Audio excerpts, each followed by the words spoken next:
तो मुफ्ती साहब ने तालीम का एक नया दौर शुरू कर दिया। आज आपने देखा बीजेपी ने पहले तो हिंदू मुस्लिम किया, अब मुसलमानों के हिस्से कर दिए, हमारे मुसलमानों के हिस्से कर दिए।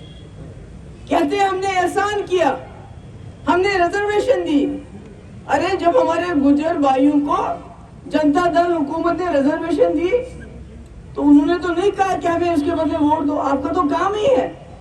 फारूक साहब, मुफ्ती साहब, उमर अब्दुल्ला, मैं, हम सब जितने भी वजीर आला थे, हमने दिल्ली बीजेपी सरकार को भेजा कि पहाड़ी लोग हैं, अगर इनके रिजर्वेशन का हक बनता है इनको दे दीजिए। ये तो काम है। अगर किसी का हक बनता है किसी चीज का तो, मगर उसके नाम पे इन्होंने पहाड़ी लोगों को भी अलग कर दिया, टुकड़े कर दिए। ये मेरी आपसे गुजारिश है, कौम बन के सोचो। अगर यहाँ कोई पहाड़ी होगा उसको भी मैं बताती हूँ, जब वो मस्जिद तोड़ते हैं तो उस वक्त वो देखते नहीं ये पहाड़ी यहाँ नमाज पढ़ता है क्यों गुजर पड़ता है। जब वो गांव मास के नाम पे लिंच करते हैं तो वो उस वक्त पहाड़ी, गुजर, कश्मीरी नहीं देखते हैं, बल्कि हिंदू भी नहीं देखते हैं। अभी हाल ही में हरियाणा में एक 20 साल का नौजवान, उसको गांव मास के चक्कर में, वो बेचारा तो हिंदू था, उनको लगा ये मुसलमान ने मार दिया। ये सोचना चाहिए, आप लोगों को सोचना चाहिए। ये जो मैं कभी कभी सोचती हूँ, इतने साल यहाँ नेशनल कॉन्फ्रेंस रही, कांग्रेस की सरकार रही, तो यहाँ कुछ हुआ क्यों नहीं था? ये मुगल रोड क्यों नहीं बना था?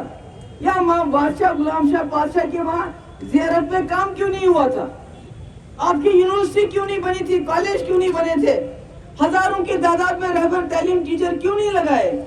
इसलिए नहीं लगाए क्योंकि आप लोगों को काम के देख के आप वोट नहीं डालते हो, आप बरादरी को देख के वोट डालते हो, है ना?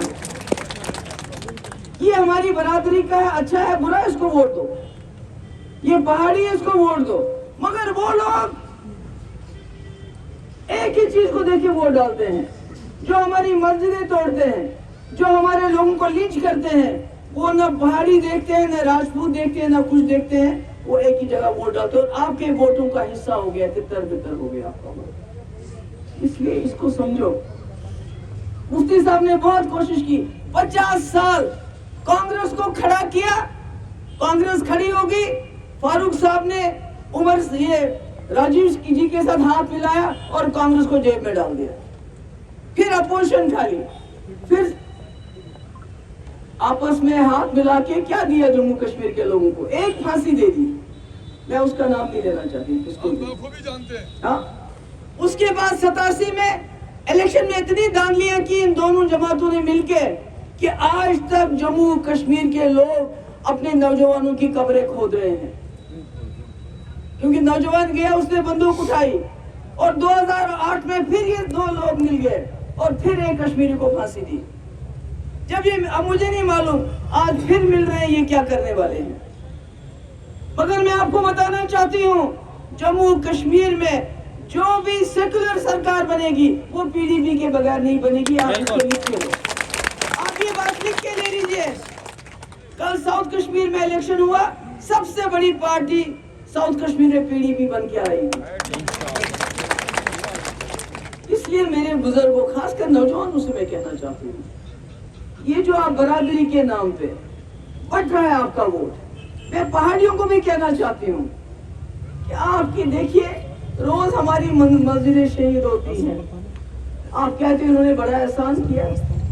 जब इज्जत ही नहीं रहेगी, जिंदगी ही नहीं रहेगी, कल को आप भी हरियाणा यूपी में, यहाँ तो अभी नहीं हो रहा, मिलोगे, दाढ़ी देखेंगे या पता चलेगा मुसलमान है, बोलेंगे ये गांव मास के नाम पे इसको मार दो, कौन पूछेगा आपको, चाहे आप पहाड़ी क्यों ना हो।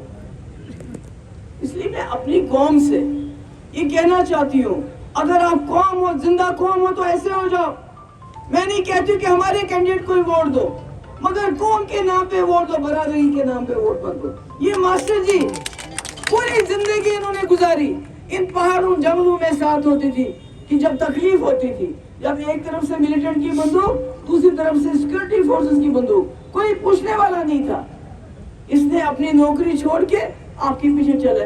ये अमीर नहीं है, वो सच्ची बात है। ये पगड़ी वाला बड़ा गुजर नहीं है, इसके पास पैसा नहीं है, गरीब है, इसलिए इसको नहीं लेते हो आप सीरियसली। क्या चाहिए और आपको? कुछ तो याद रखो। अब तो इसकी जिंदगी की ये आखिरी लड़ाई है जो इस वक्त आखिरी पड़ाव है। ये कमर अली साहब शरीफ और नफज इंसान, एक हो जाओ। मैं सबको कहना चाहती हूँ कि अगर आप तरक्की चाहते हो, आप चाहते हो आपके काम हो जाए, आपकी सड़कें बन जाए, आपको पानी मिले, आपके कॉलेजों में अच्छा काम हो, आपके यहाँ और यूनिवर्सिटी बने, आपके यहाँ नौकरियां मिले। नौजवान बेरोजगारी की वजह से डिप्रेशन के शिकार हो गए, नशे के शिकार हो गए, शराब पीते हैं, नशा करते हैं, कौन पूछेगा उनको? जब आप बरादरी के नाम पे ये जी गुजर कैंडिडेट है, ये पहाड़ी है, अब पहाड़ियों ने तो दूसरा रुख कर लिया है, वो तो नहीं देखते आप क्या है, वो तो देखते हैं बस। उनको समझ आएगी, उनको समझ आएगी जब मेरा कोई पहाड़ी भाई मुल्क में चला जाएगा और उनको पता चलेगा ये कौन है, उसके बाद उनको समझ आएगी कि क्या हो रहा है, कौन सा खेल खेल रही है बीजेपी यहाँ पर हमारे साथ। इसलिए मैं आपसे गुजारिश करना चाहती हूँ, ये जमात मुफ्ती साहब ने बहुत मुश्किल से बनाई, आपके लिए बनाई।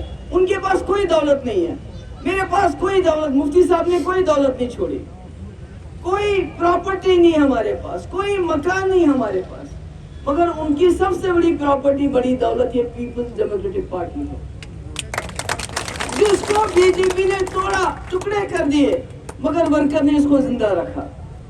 आज अगर आप चाहते हैं कि आपका मुतबादिल आपके गांव में एक दुकान के सामने दूसरी दुकान खड़ी रहे, आपकी पीडीपी जिंदा रहे, वो पीडीपी जिसने आपको मुसीबत से निकाला। मुझे याद है, मुझे मेरे बुजुर्ग मिलते थे, कई जगह इनकी दाढ़ी नोची होती थी, लिफाफे में दाढ़ी देते थे, मुझे दिखाते थे, सर पे टोपी उठाते थे कि इसके नीचे क्या है, पगड़ी के नीचे कुछ है तो नहीं। हमारी जो बच्चियां हैं जंगलों में हैं, उनके साथ क्या होता था।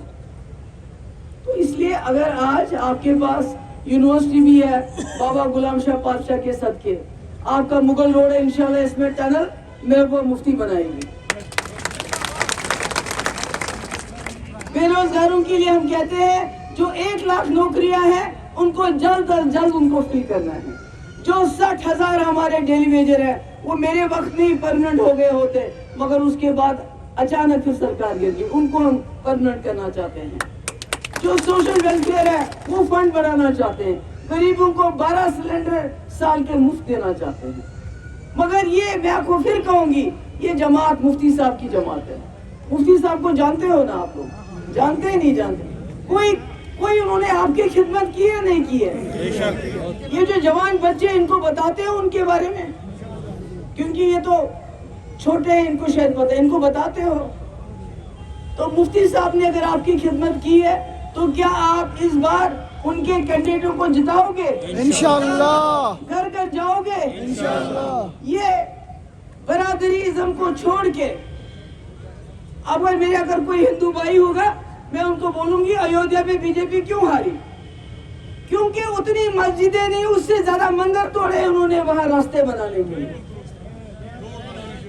इनका क्या है? इनका क्या है?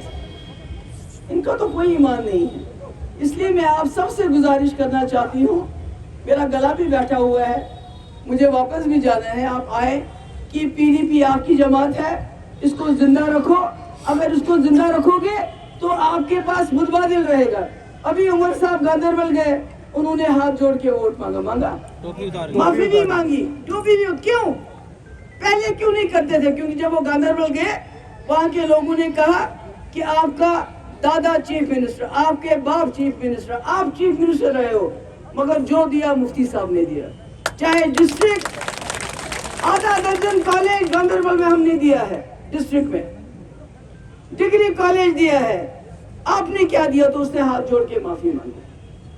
तब माफी मांगी जब पीडीपी सामने है। अगर पीडीपी नहीं होती तो इनको किसी से माफी मांगने की। आपके वोट की कीमत तब है जब पीडीपी जिंदा है, जब पीडीपी मजबूत है। इसलिए मेरी सबसे गुजारिश है, राजौरी कॉन्स्टिट्यूंसी, थाना मंडी, यहाँ जो गुदल कॉन्स्टिट्यूंसी से आए हैं, कालाकोट कॉन्स्टिट्यूंसी से आए हैं, नौशहरा से कोई मेरे ख्याल में ज्यादा नहीं है, सबसे गुजारिश है, हक नवाज है यहाँ पर, कि हमारे कैंडिडेट्स को कामयाब कीजिए और कौम के नाम पे वोट डालिए।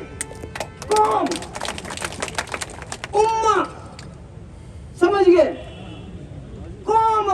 के नाम पे वोट डालिए, अपने वोट का बंटवारा मत होने दीजिए। बहुत बहुत शुक्रिया आपका।